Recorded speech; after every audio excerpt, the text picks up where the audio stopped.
Welcome to another episode of Touring the AFC South. I am your host, Mike Patton. And on this episode, we're going to talk about a team that's, of course, outside of the AFC South. That would be the Tampa Bay Buccaneers. And, we're going to talk about their season last year, the offseason and, how they would fare against, of course, the AFC South. Since they do play the AFC South, I had to rope that in somewhere. But joining me on this episode will be from Team NBS and, of course, Cover 2 Draft. That would be Mr. Jeff Barnes. What's going on, man? How's it going, Mike? Finally great to hook up with you, man. It's been too long. Yeah, I've been definitely peeping your game, man. And you've been talking really tough about the draft. So I'm like, man, I got to get him on. Of course, it's perfect that you're on and we're talking Tampa Bay. So, the first time in the studio. So, kind of kick your feet up, relax, and we're going to have some fun. But before we get into Tampa Bay and all the things that went on there last season and going into this season, I have to do the Get It Off Your Chest segment. Now, the Get It Off Your Chest segment, I could be talking about anything from football, basketball. It could be something totally unrelated to sports at times. But in this episode, it's definitely related to sports in the AFC South. And it's going to be about Mr. Jim Irsay. First, I want to say thank you to him for giving me this great thing to talk about. Now, if you are or have been under a rock lately, you may have missed a tweet by Mr. Jim Irsay, who is the owner of the Indianapolis Colts. Here's what he said, and I'm going to read it verbatim. NFL running back situation. We have negotiated a CBA that took years of effort and hard work and compromise in good faith by both sides. To say that a specific player category wants another negotiation after the fact is inappropriate. Some agents are willing to sell bad faith. Now, I know this comment wasn't directly aimed at Jonathan Taylor. However, his agent definitely was paying attention. Now, for those that aren't aware, his agent is Malky Kawhi of First Round Management. And he actually quote tweeted what Jim Irsay said and said, bad faith is not paying your top offensive player. So shots fired there. And then also Ian Rappaport quote tweeted Jim Irsay and what he said and saying, hopefully there would, what did he say? He said, he quote tweeted, I hope this relationship can be fixed. Kawhi actually quote tweeted that and said, doubt it. So basically, you have all these different things going on. And in the meantime, Jonathan Taylor is still playing for the Indianapolis Colts and on the field for them. And, of course, the negotiations for an extension for him did not go probably as he would want to this offseason. And it is what it is. And now you have a agent that has had enough. You have a owner that's probably speaking the same language as the rest of the owners when it comes to the running back position. Just he was bold enough to say it out loud. So, but to me, Jim Irsay, this was that point in time where you just had to just be quiet and just let it ride. But that's not Jim Irsay's style, nor has it ever been. But in this situation, you're not making things any easier. You're kind of alienating your starting running back and his management, which is not going to be good when it comes to negotiations. That's all I got on this one. You got anything to add to that, Jeff? It's funny because my topic was going to be virtually the same exact thing, right? We talked about the running backs, paying the running backs. Well, this is the sad reality of salary cap football. And people don't understand. We hear salary cap and we think, well, why isn't it like the NBA? Why isn't it like MLB? Why does somebody got to get shortchanged? Because the NFL is the only one with a hard cap. There is no luxury tax. There is no compensation for going over the cap. You are not allowed to go over the cap. The season ends. If you're over the cap, you have to get under it before the new league year starts. That is the only time that you're allowed to be over the cap. Otherwise, by the start of the regular season, by the start of training camp, really, you have to be under the cap as far as when you sign guys. So that's why guys get restructured this time of year. That's why all of those existing contracts change. Guys get released for cap relief because the NFL has this hard cap. By having a hard cap, somebody's going to get screwed. It's just how it goes. It's unfortunate. But the problem with this whole deal is that this was collectively bargained. So the players agreed to have a salary cap when they first did this in 94. It became part of the CBA. So it takes a new CBA to get rid of it. The owners are not going to get rid of it. So it's never going away. There's always going to be a hard cap in the NFL. There's always going to be a position that gets screwed. A few years ago, it was the receivers. It was the tight ends. Remember the Jimmy Graham situation? I'm not getting paid enough as a tight end. Top tight end paying enough. I should be paid like a wide receiver. Then it was the defensive ends. Oh, we're not getting enough money. So those guys start getting the exponential amounts. Now it's the running backs that are getting screwed because the wide receivers are getting 20 a year. Quarterbacks are getting 40 a year. The really good offensive tackles get screwed too. Remember Orlando Brown that just protected Pat Mahomes in the Super Bowl? Well, guess what? He got a new contract elsewhere because Kansas City said, whoa, you're not worth that much money, although you helped us get a ring. This is the hard problem when it comes to the NFL and paying players. You pay somebody, you're going to lose too. The hard cap sucks. When it comes to maintaining your roster, it is a pain in the rear end. It's a disrespect to certain players who deserve what they get, who put their body on the line. But there's always going to be a position of value that gets screwed over money-wise that you're going to pay to somebody else who's really hot right now. That is the way the cap is. It was meant to spread talent and maintain money for the owners because the guys that fought for it were the small market owners, the Green Bays, the Denvers, back in the 90s that said, we can't pay people like Dallas and San Francisco. We need guys too.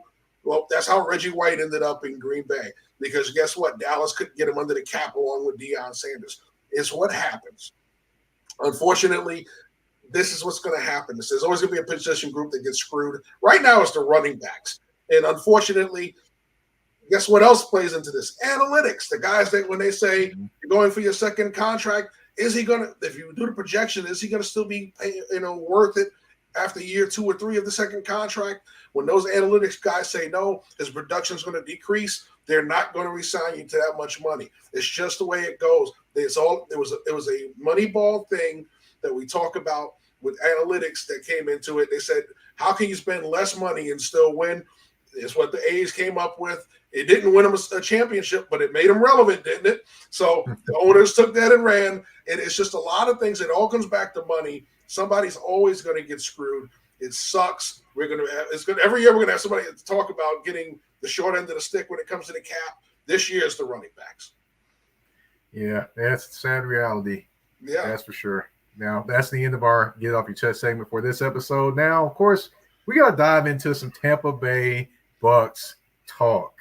Now, I will say about the Tampa Bay Bucks, last season, you had Tom Brady retire, then decide, okay, hold up, I'm not ready for this. I'm going to come back. And, all seemed to be right in the world. And everyone was like, okay, here goes Tampa Bay. Maybe they're going to win this division. Maybe they're going to make some magical things happen just because Tom Brady is back. Well, they made the playoffs, but they kind of backed in at 8-9. And then they lost to the Dallas Cowboys 31-14. It wasn't even close to 31-14, to be honest. But, last season wasn't, quite the best in the NFC South. They just so happened to be the one out of the NFC South. So as far as last season for Tampa Bay Bucks, what are your thoughts on just how that season went? Well, they were very fortunate to be in the playoffs, right? You think of how bad the division was. We saw New Orleans once again another year with no Michael Thomas. They had their issues offensively. Tampa Bay certainly had their issues offensively. They didn't fill their biggest need. We talked about Antonio Brown. We talked about the offensive line. All of that was still weatherable, but they never replaced one of their most important threats, and that was Gronkowski. When he retired, that changed this whole offense. And you saw it all season. They struggled in the red zone. They struggled on third down. All the times where Gronkowski made big plays for him or opened up other people, now he's not there, and we saw the difference. So it was a kind of a culmination of this was the thing that pushed Brady out the door because he had the whole thing. He retired. I miss football. I came back. Then I go through the whole thing with the divorce. I miss my family. I had to take a few weeks away from football. It was the perfect opportunity for this team to say, well, if we have to turn the page on Tom Brady next year, let's get the young guy ready. They didn't do that. They didn't get Kyle Trask ready. They decided to play Blaine Gabbert with the ones in the preseason, go out there, and then try and think that if Blaine Gabbert has to play while Tom Brady's out, we can be okay. No, it wasn't going to be okay. You're better off with the young kid getting ready. And now you're in a situation coming into this offseason where you have this young kid, you have a questionable starter in Baker Mayfield, not through talent, but a questionable thing is, well, can he lead a locker room? Can he consistently win games and perform at a high level? That's more the question about Baker Mayfield. So they're in a situation where last year this team snuck into the playoffs because of a very weak division. They got through the season based on enough talent on defense and at the wide receiver position and a very moxie veteran quarterback. They don't have that veteran quarterback anymore. So they're in a situation where it's got to be the defense, this young offensive line, and this running game that's going to have to save them this year. Yeah, it's going to be interesting for sure. Now, of course, the offseason. We're going to start with the offense. Of course, first things first, they traded Shaq Mason to the Houston Texans for a team that actually was pretty porous offensively in terms of the offensive line. Did you think that they would trade Shaq Mason? I mean, to be honest, I didn't think he was one of their worst offensive linemen that they had. So did you see that trade coming? I didn't see it coming, but I can see the value in it. Shaq Mason was never going to be a real long-term answer. He was a guy familiar with Tom Brady. You know, he was an immediate improvement over what they had last year.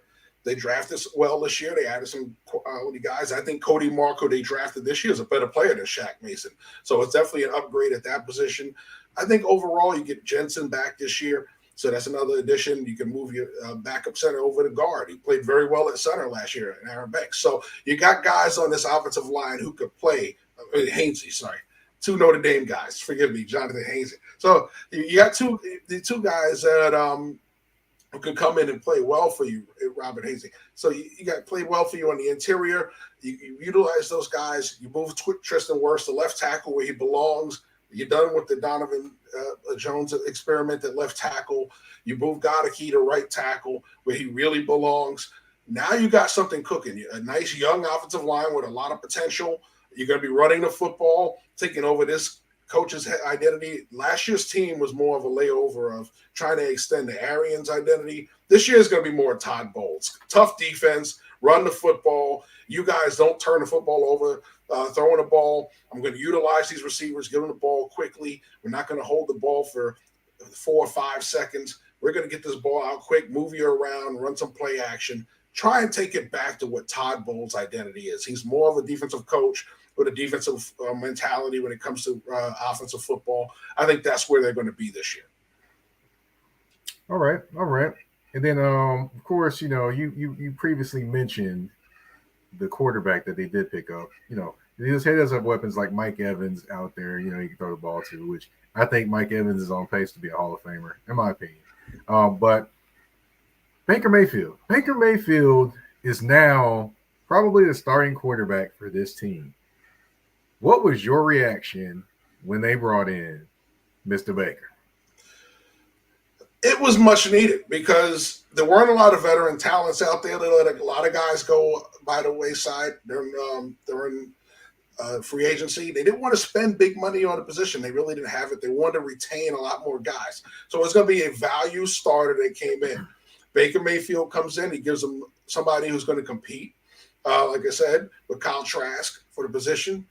And a lot of people are raving about Kyle Trask right now. We'll see what happens when the real lines are drawn during preseason. But right now, he's looking good in training camp so far. He looked good in mini camps.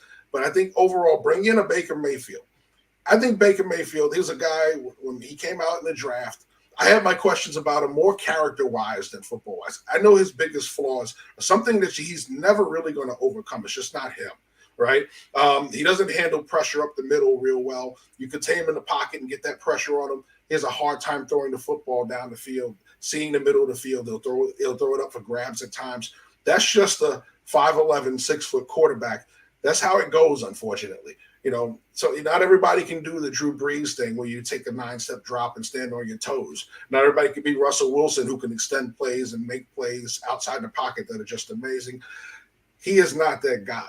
Can he extend the play outside the pocket? Yes. But if you have to contain him in the pocket, we saw it all the way back to Oklahoma. And when they played Georgia in that playoff, Georgia was coming outside. He escaped and made all these plays. When they contained him outside and brought the pressure inside, he struggled, and Georgia came back to beat him in the playoffs. Well, that followed to the NFL. That happened in Cleveland. Every time he would get caught in the pocket where teams wouldn't let him escape and ad lib, he had to throw on schedule. He missed receivers because he didn't see them coming through the windows.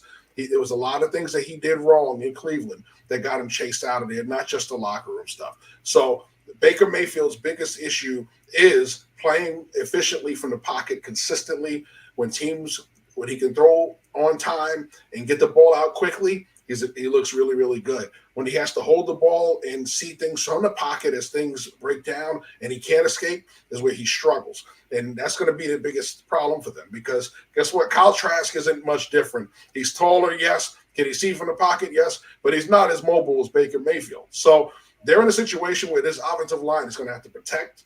They're going to have to run the football, take the pressure off of both of these quarterbacks, let those veteran receivers on the outside make plays, try and get your young tight ends to make some crucial catches on third down and in the red zone, and change the dynamic of this offense where it doesn't revolve around your quarterback throwing the ball 40 to 50 times a game.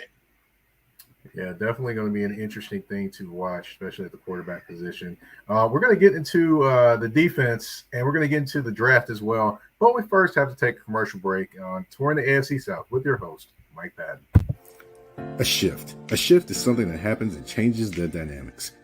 And that's what happened when Garrett Logistics was born. After 10 years as a sales pro in the logistics world of sporting goods, John Garrett decided to pivot to the world of freight and start a brokerage. So you're saying to yourself, why trust Garrett Logistics? Well, Garrett Logistics helps shippers improve overall workflow, along with increased on-time pickup and delivery percentages. Last-minute loads, multi-drop pickups, and more are part of the services with Garrett Logistics. They're available Monday through Friday, 7 a.m. to 6 p.m., and Saturday, 8 a.m. to 12 p.m., all times Central Standard Time. So give them a ring at 615-400-8484. That's 615-400-8484, or you can email them at john@garrettlogistics.co or visit their website at garrettlogistics.co. Garrett Logistics, where the motto is, it's not just freight to us, it's your business.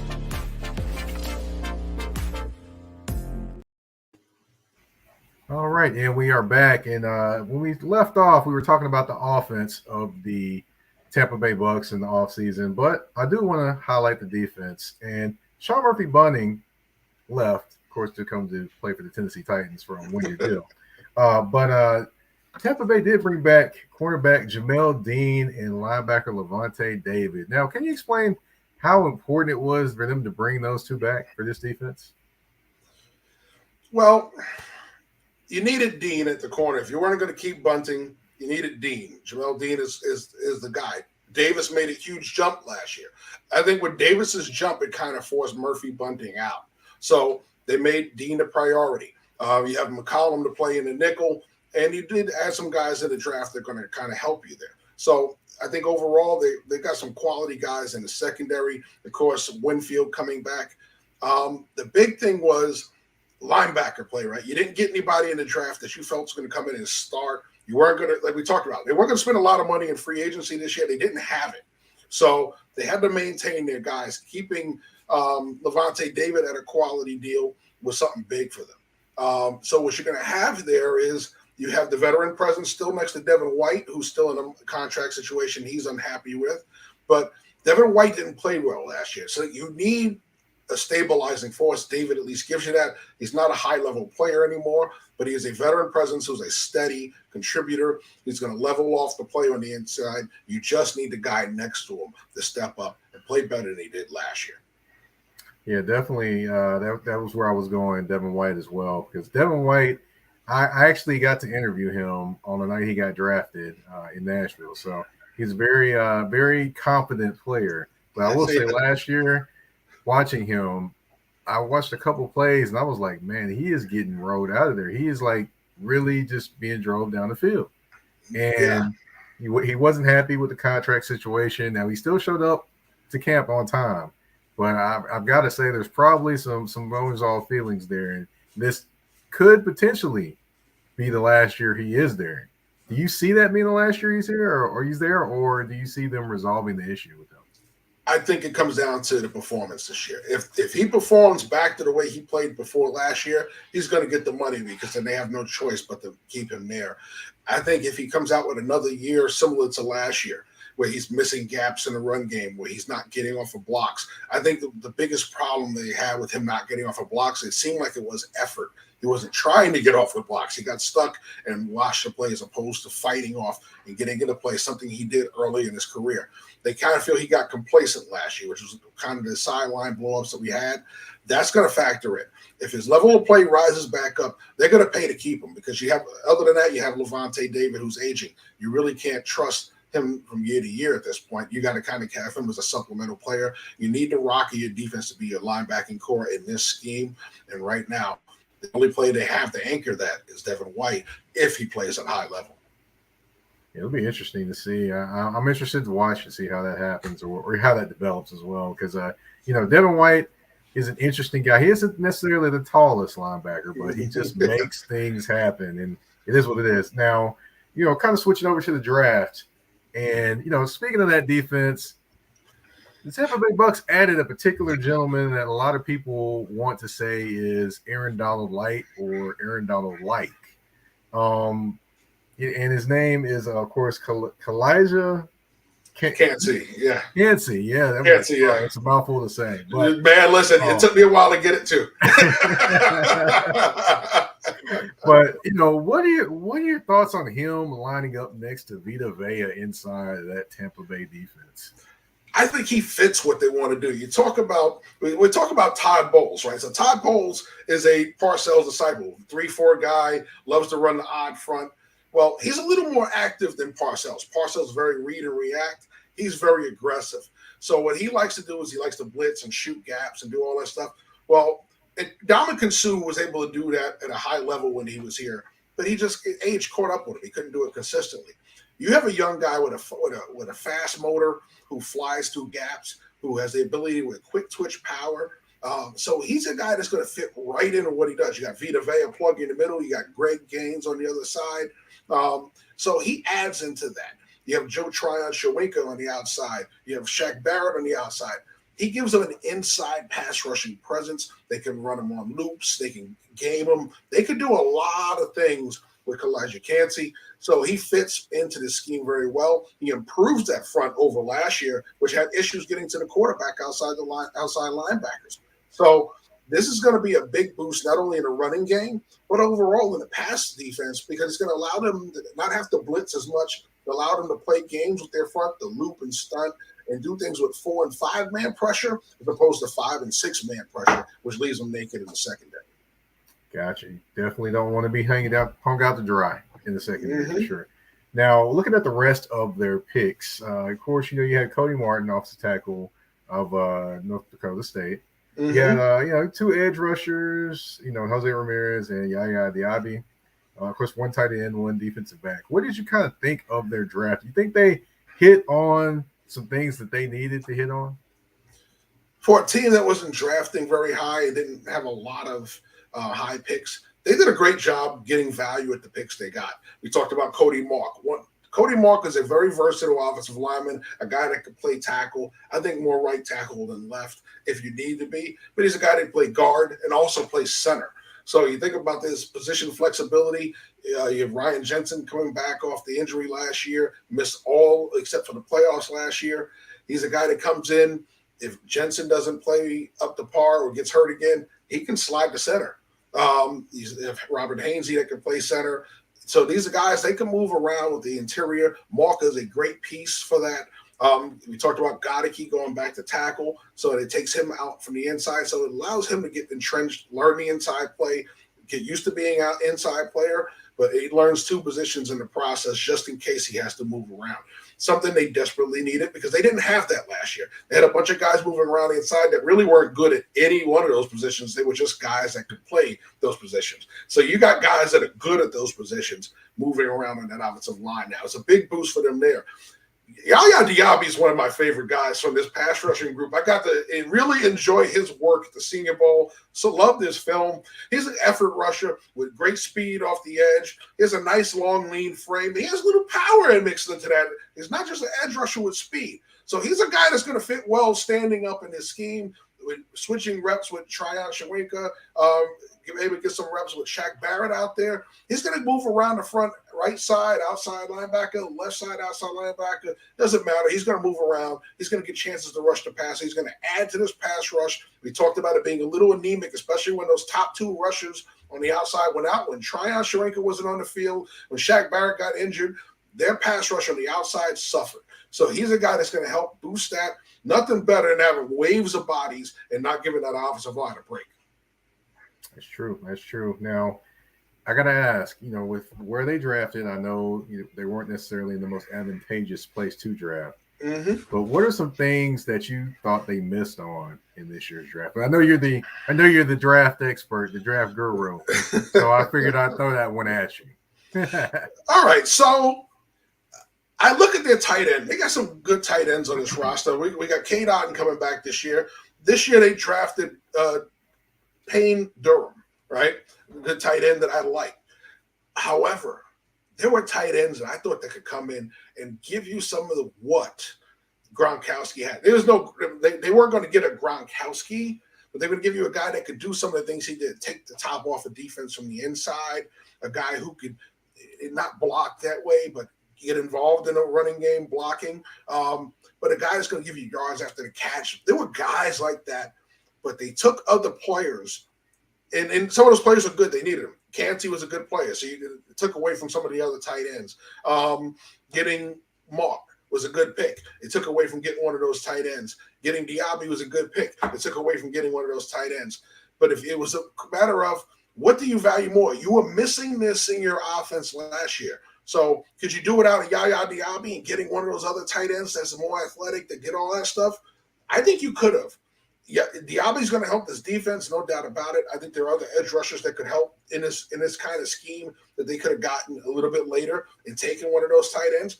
Adding Payne Durham helps. Right now, he's third on the depth chart. So it tells you how much he's going to help you right now. Unless he has a lighted up training camp, he's going to be a role player and special teams player on his team. You could have had a guy that could have been your 1-2 tight end with Cade Otton and been out there making a lot more plays for you in 12 personnel and doing things like that. So I think overall the tight end position, now they try to do it with the slot. I don't think it's going to have the same effect. I think the tight end position could have been a little bit better in the draft had they gone a little bit sooner after one of those more athletic players at tight end. All right. Yeah, definitely. It's going to be interesting to see how those players develop, especially the big man from Pittsburgh inside. It's going to be interesting. Oh yeah. Yeah, I'm just interested to see how him and Vita Vea pair with each other. But of course, we got to move on. We're going towards the AFC South. I can't do the show without talking about the AFC South now. Now, in this division, of course, you have some physical play, you have some youth, and you have some defenses that can get a little nasty. Mm-hmm. We're going to start off with a team that is very physical, and that would be the Tennessee Titans. Now, the Tennessee Titans face the Tampa Bay Bucks on November 12th. Now, keep that in mind that they faced 3 of the 4 AFC South teams in November. So this was just this is the second team they'll face. They face back-to-back weeks with the Texans and then the Titans. But Vita Vea versus that Titans revamped offensive line. Now, for those that aren't aware, they did bring in Brunskill from the 49ers. They brought in Andre Dillard from the Eagles, Skronsky in the draft. They're probably going to bring in – they may bring in somebody else to replace Petit Ferrer while he's out on suspension. I mean, but it's just the line looks a little bit more different, and they look a lot more physical to go along. And that kind of physical is good for a guy named Derrick Henry. He's the stuff of nightmares for a lot of people. So Vita Vea versus that Titans revamped offensive line, man. Are you waiting to see that type of matchup, and what do you think it will be like when we see it? If you like blunt force trauma football, that's the game to watch, right? Two very defensive-minded, control the game coaches, right? Listen, the Tennessee Titans, they've lived off the Derrick Henry train. Him running the ball, giving defenses nightmares, being able to play action off of him. Didn't exactly work out as well last year with all the injuries, with the trade of your number one wide receiver. It just didn't work out for you last year. But previous years, it was your calling card. It got you to the playoffs. It got you division titles. It made you a contender. You're trying to get back to that. Great pickup in DeAndre Hopkins. I think that's something they desperately needed. If you can get Burks out there healthy and playing productively for a full season as a number two with Hopkins, I think that gives you a similar, not the same dynamic as A.J. Brown out there, but a similar dynamic that'll give your defense a lot of fits. The question will be around the quarterback play here in Tampa. If they can get quality quarterback play out of whoever wins the starting job here in Tampa, that will be the thing that allows them to compete in that game. If they can't, if it's a struggle to consistently move the football, that's a Tennessee Titans kind of game. You're going to run the football. You're going to control the game. You're going to keep us off the board. We'll score 9 points and all off of field goals, and you'll win 17-9. And it'll be that kind of game. But I expect both teams to run the football. I think we're going to see a lot of the backs here, Rachaad White, Keyshawn Vaughn. They're going to utilize all of these young backs here in Tampa. They're all explosive. They all have the ability to do a lot in the passing game, in the running game. So they're going to do everything they can to control the game on that side of the ball. I think the skill players, we have the edge in that matchup. But overall, when it comes down to center, you guys have the edge because your quarterback is proven. We don't have a proven quarterback here in Tampa. So there's a lot of question marks on the center, and that's going to revolve around this offense. We got all these skill players. Can the guys we have get them the football consistently? That's going to be the big question for this offense. If they're going to go and they're going to play up at home, luckily, versus you coming to Tampa. So if you're going to beat them here in Tampa, you got to have a quarterback that's productive. You're not going to be able to go out there and just wing it with some guy thinking your defense is going to hold them down. You got to be able to stop Derrick Henry. You got to be able to hold that offense down. You got to be able to put up the points to keep that offense from walking out of here with a W. That's the big question. Can our quarterback match your quarterback? Well, the Tennessee Titans fans probably have not heard that one too much, but I'm just saying. Now, I'm not trying to be funny. I'm just saying they don't hear that one. Tampa fans appreciate that kind of play right now because they're not going to get it from what they expected. I hear you. I understand that. Now, you definitely mentioned DeAndre Hopkins, and I think it'll be an interesting matchup with DeAndre Hopkins versus the Tampa Bay defensive backs, which you have Carlton Davis, but you have Dean, but are either one of those ready for a D-Hop special or potential D-Hop special? That is going to be an interesting matchup to watch, in my opinion. I think what they're going to do is they're going to create matchups in the secondary that don't leave him alone. They're going to make Burks beat you. They're going to make your tight ends beat you. But they're not going to let Hopkins be the guy that kills them with the big play. So don't be surprised you see Winfield sniffing around underneath him when he tries to run those inside routes. Don't be surprised you see a safety over the top trying to make him run underneath instead of running the vertical routes. They're going to give him different looks. They're going to give him different blitz looks. The biggest question for you guys beating our defense is going to be Tannehill. Can he read the blitzes when they're coming at him? Can he see when they're dropping out? Can he anticipate the throws? And can you, if he's not doing that very well, can you at least lean on Derrick Henry to control the day for you if he's having his issues? I think that's going to be the biggest thing. Hopkins, I think, is going to be just fine. He's coming off a year where he, was suspended and went through all that other stuff. I think overall he's going to be happy, healthy. He's in a new situation other from what he was dealing with in Arizona. And I just think that he's going to be the guy, right? So that's another thing. He hasn't been in a while. He hasn't been the guy in a while. So I think all of that's going to work to your advantage. The question as far as your offense, as far as the Tampa Bay Buccaneers, can they handle what Todd Bowles is going to throw at your quarterback? Because that's the big question. I know you got the rookie that everybody's high on. I don't think he gets the job this year. I think it's a wait-and-see year for him with you guys. But I think overall, this is a case of this defense is known to throw some stuff at you that you're not used to seeing, much like Bill Belichick defense would. Todd Bowles has some different blitz packages, some different stunts that you don't see pre-snap. And if you're not ready for it, if the line can't pick it up, if they're not experienced enough to pick that up, that's a big issue. But once again, it comes back to, can your quarterback understand what he's seeing pre-snap, expect it, anticipate throws, and find the windows to get these throw guys open? That's going to be the big key for you guys as far as beating this Bucs defense. Okay. All right. All right. Now we got to move on to the Texans.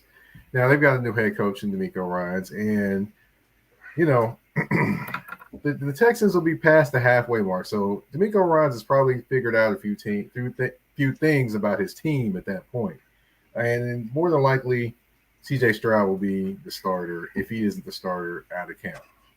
So, how do you think that C.J. Stroud fares against a Tampa Bay defense as a rookie? I think he's going to have his struggles. Veterans tend to struggle with what Todd Bowles does. Um, CJ Stroud's going to have his struggles. I think overall, his ability to extend plays, if he can do that and get away from this pass rush, is going to be the key. Because I don't think they're going to be able to hold up in that pocket against what Todd Bowles does. And he's going to be able to confuse them and do a lot of things. It's a very young team. So if CJ Stroud can escape, make plays outside of the pocket, it doesn't mean running with the football, just buying time and finding guys that break open on the scramble drills. That's going to be the best thing for him. I think overall, though, I got to give that edge right now to the Bucs. I think defensively they're going to force some turnovers. They're going to do a couple of things that keep them in a winning situation. That game may be a little too close for comfort for Bucs fans, but I do think they'll pull out the W. Okay, all right, all right. It'll be interesting to see. I will say that I think the Texans are going to have a rough start to the season, perhaps, but as the season goes on, they're going to figure some things out and get better. So we'll see what happens there. Next team that's trying to figure some things out as well would be the Indianapolis Colts. More than likely, Anthony Richardson will be starting by November 26th if he isn't starting to start the season. I just mentioned that he may not be starting, so everyone doesn't say, "Hey, you said he was starting. Why is he not starting?" Stuff like that. But anyway, he should have some things figured out by then. So, to me, you have him going against that secondary and that defense. I mean, he's like almost the ultimate weapon. He's got a strong arm. He's big as your tight end. He can run fast as your wide receivers. I mean, it's almost like a football version of Superman. So at that point, are you kind of a little worried about the things he potentially could do combined with Shane Steichen being his offensive coordinator, being that he was offensive coordinator for Jalen Hurts when he was the MVP, or when he was in the MVP running, I should say. And then with Justin Herbert when he was out in Los Angeles. So he's a little concerned about what the things that he could potentially do with Anthony Richardson against your defense. I think he's going to give them issues making plays, but I think overall it's going to be more athleticism than it is him doing anything else. I think he's going to have his struggles. He's going to turn the ball over some. He's going to make some mistakes. Like I said, if a veteran quarterback has issues reading the pre-snap reads from this team, I think Shane Steichen's going to do everything he can to spread this defense out and try and limit those looks. But I think overall, the way Todd Bowles blitzes, the way he drops and stunts, he could come from any direction. He has the horses to do that with the talent that he has on defense. As long as they're healthy, I think defensively they can control the tempo versus Indianapolis. Once again, I think it comes back to the big issue for this whole season is going to be under center. Who's the quarterback? Can they consistently put up points in the end zone? Okay. We saw it last year. Field goals, one touchdown and a bunch of field goals doesn't win a lot of games. You got lucky enough to win 8 that way. I don't think they get lucky this year. They are going to have to put up touchdowns. Can they do that consistently with these quarterbacks? That is a big question. If they can do that versus those two teams, versus the Texans, versus the Colts, they at least win 2 games against that division. I don't give them much of a chance against Jacksonville, and I think their best chance to beat you guys is if they can control your offense and find a way to get into the end zone at least twice against your defense. All right. Now, I was going to mention in terms of quarterbacks, you got to also remember that Indianapolis Colts don't really have a lot of corners. I mean, Kenny Moore is their best corner right now. Remember, they traded Stephon Gilmore to the Cowboys. Absolutely. They don't have Isaiah Rodgers because he got suspended for the year, then subsequently cut. So I think whoever's playing at quarterback may take some shots up top against the Indianapolis Colts too. Yeah, but you got to, one, be able to protect the quarterback. 2, he's got to make the right read to find a guy that's vertical. If a guy that doesn't see the field very well from the pocket when they're pressuring, and the Colts do have a very good front. They just don't have a very good secondary. So I think if you're able to get pressure on these quarterbacks and impact them from the pocket, I think you can control this Bucs offense. We saw it last year with Tom Brady. If you got to Tom Brady early and control this offensive line and control the tempo of the game from the pocket, it's a struggle for this Bucs offense. They still don't have the great interior matchups. They got great matchups on the outside with Godwin and Evans. So, but you can take that away with safety play that allows your front to impact the pocket. So that's the big thing. If they can do that, if they can hold up in protection, if they can give these guys a clean pocket to throw the football, I think they'll have a way better chance of throwing the football versus the Colts. Against the Texans, I think they'll have a solid time throwing the football. The Texans have a pretty decent secondary. So I give the Texans a lot more credit. I think the main thing with them is you just got to score points. They're not doing that enough based on what we saw last year. Coming in this year, a lot of the things that they've improved, but it still comes back to last year we knew what the quarterback was as long as he was in camp. This year, we don't know what to expect production-wise from this quarterback position. So it's a wait-and-see approach, much like a lot of these young rookies we're seeing with the AFC South. Though you got too many rookie quarterbacks there that you got to wait-and-see approach. Plus, you have a second, third-year quarterback in Houston that you're still looking at going, what's he going to do for us in Davis Mills? So there's a whole lot. Granted, they have a rookie as well. So, but there's a lot of young quarterbacks that you're still looking at with those teams. Well, we have two quarterbacks. We don't know what to expect from. One has been on now his third team in 2 years. And the other one right now hasn't played a down of meaningful football in the NFL. So there's a lot of questions here to go around and it match the problems that a lot of these young quarterbacks are having in the league. So it's very much a wait-and-see approach at the quarterback position here in Tampa Bay. All right, and the last one, but certainly not least, the Jacksonville Jaguars. Y'all see them on December 24th, Christmas Eve. Mm-hmm. Now, I'm sure the Tampa Bay Bucs are hoping to get a Christmas gift from the Jacksonville Jaguars, and they revert back to the Jacksonville Jaguars that didn't win very much. But, you know, things are probably not trending that way because the Jacksonville Jaguars offense, they replace Marvin Jones. They bring in Calvin Ridley. So that's an instant upgrade. You had Evan Ingram and Christian Kirk have career years. And then you have ETN out of the backfield. Oh, and of course you do have Sunshine playing quarterback for you. Mm-hmm. So to me, that offense is going to be a problem. That defense to have some success against them, what do you think they have to do to have some success against that offense? First thing you got to do is you got to stop Travis Etienne, right? There's a guy, I loved him out of Clemson. He was my RB1. I think the foot injury his rookie year, kind of set him back a little, but he came out the gate last year. I think he gives you so much in both the running and passing game. He's a guy that catches the football well, can make plays out of the backfield.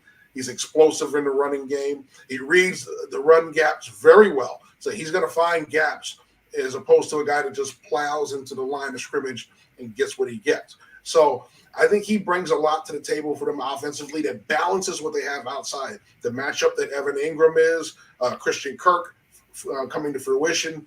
And then you add, once again, another wide receiver. So they desperately need an aging Marvin Jones. You kind of upgrade him. So I think overall this offense just improved. I think you gave them another year together to grow together because it's a young offensive core.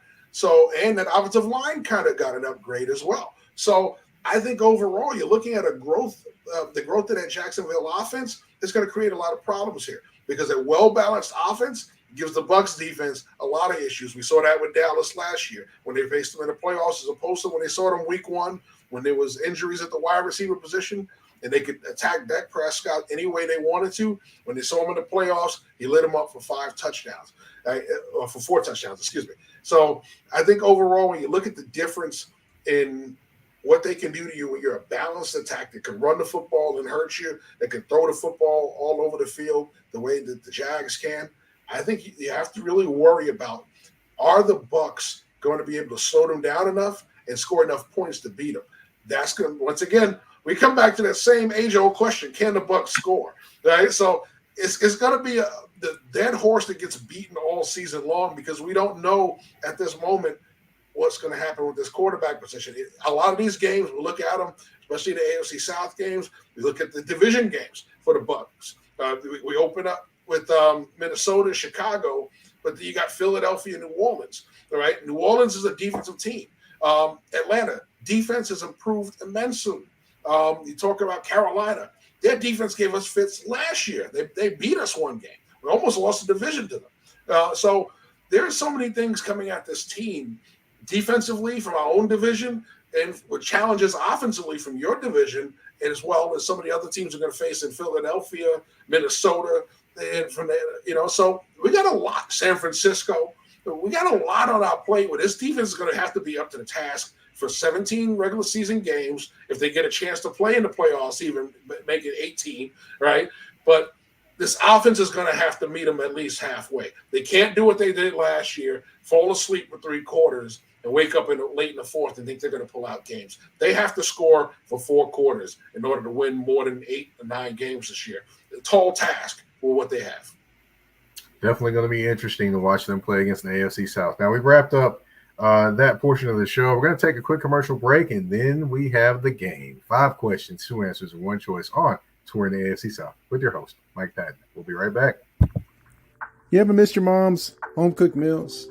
Well, you're not always able to get to those, but you are able to get to H&T's Home Cooking. Established in 2005, Patty Palin and her staff go out 6 days a week to create some of the best home-style meals you can taste and at a fair price. So if you're in Nashville and you like some chicken and dressings, green beans, macaroni and cheese, and other things, stop by H&T's Home Cooking. The address is 2264 Murfreesboro Pike, Nashville, Tennessee 37217. And they are open Monday through Thursday and Sunday 11 to 6:30 and Friday 11 to 7. And if you want to order online, of course, the option is available as well at htshomecooking.com, or you can call 615-367-0049. H&T's Home Cooking, food for your soul.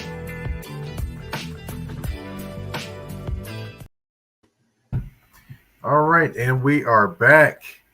And like I mentioned before the break, it's time for the game portion of the show. 5 questions, 2 answers, and 1 choice. Jeff Barnes, are you ready? I'm ready. All right. First question we got: creamsicle uniforms or the new unis? Which one you like better? Oh man, give me the new unis. I was never a huge fan of the creamsicles.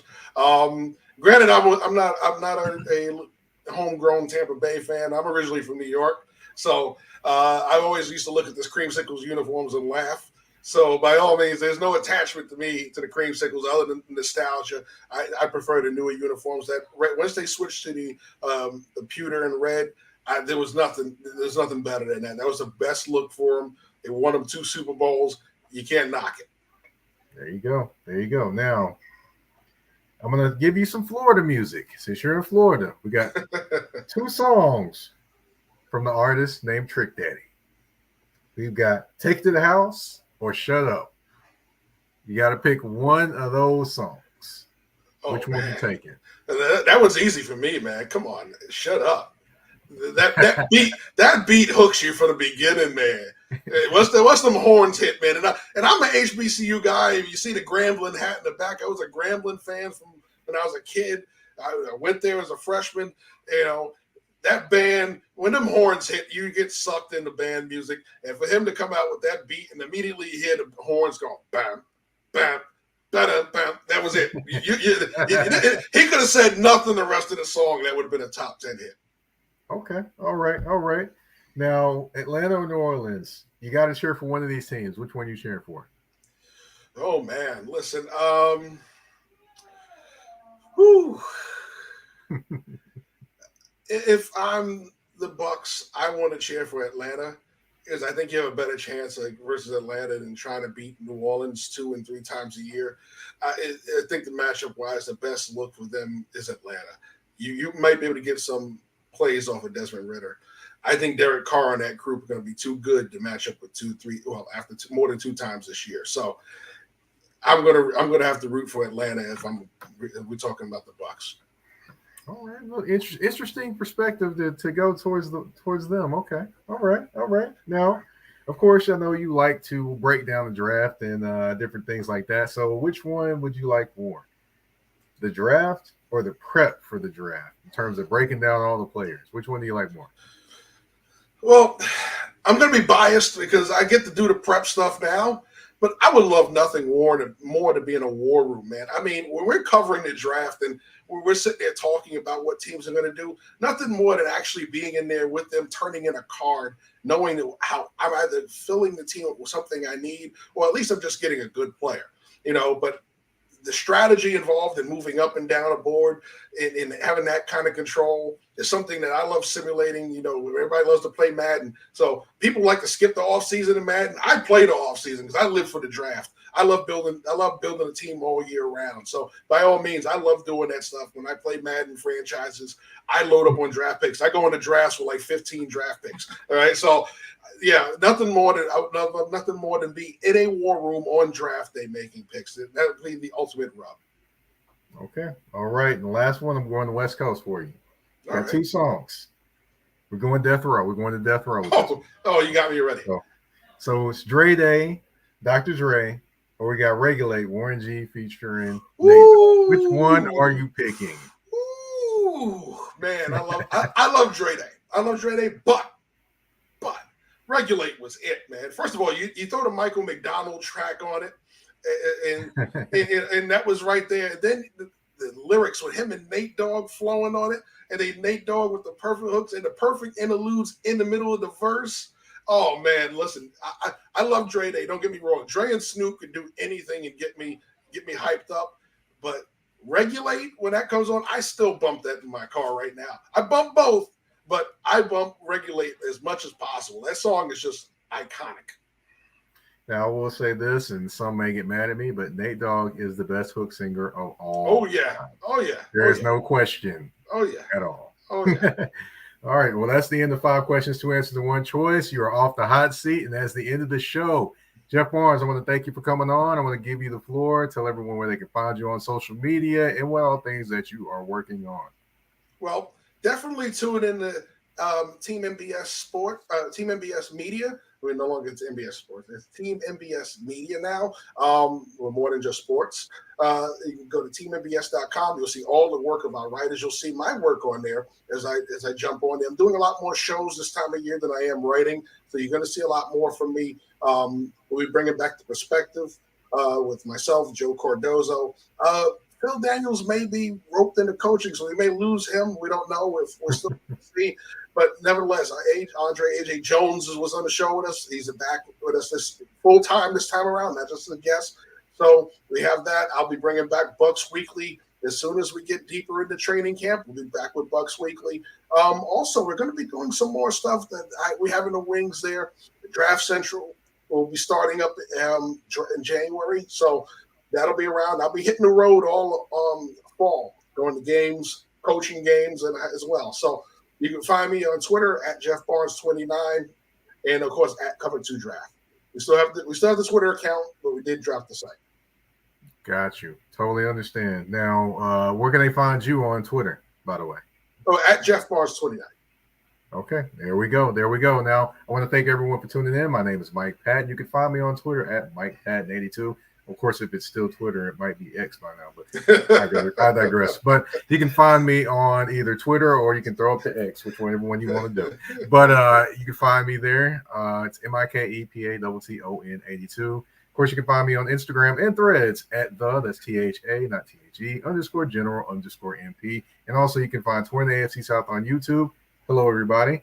And you can also find it on Spotify, Apple Podcasts, Google Podcasts, Amazon Music, iHeartRadio, and everywhere you can find your podcast. I want to thank you all for tuning in. Go ahead, subscribe so you don't miss any episodes.